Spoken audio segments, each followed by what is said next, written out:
I'm Jessica from Mocktail Fossander, and today I'm going to answer the question, what should I consider when choosing a Twitter handle using the magic of sticky notes? So we're going to give a few key points to keep in mind when choosing your Twitter handle, but first we're going to answer the question, what is a Twitter handle?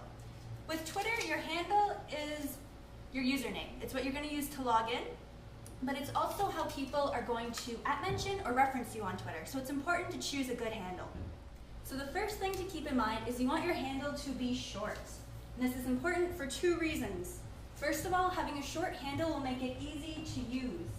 In Twitter, you only have 140 characters, so every character counts. You don't want people to be using a lot of their message on just using your name. You want to leave room for what they want to say in their content. And secondly, having a short handle is going to make it easy to remember.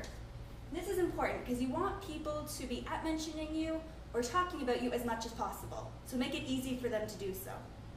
Second, you want your Twitter handle to be relevant. Ideally, it should describe who you are, what you do, or what you're going to be tweeting about.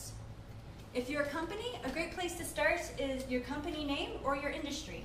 If it's a personal account, you can also have your name, or a combination of a few depending on what kind of Twitter account it is.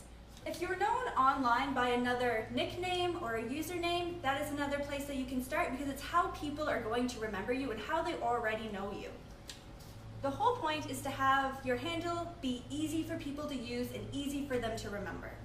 Lastly, we're going to talk about a few things to avoid if you can.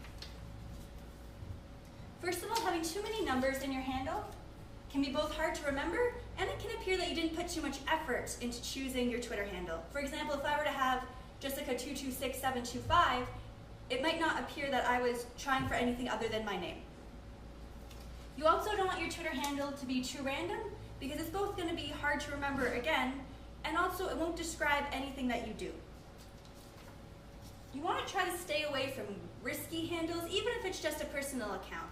You never know where you're going to be in the future, and some people won't follow you if they think your name is offensive or if they think that you're a porn bot. And lastly, try to avoid celebrities and bot names because again, you don't want to come off looking like spam.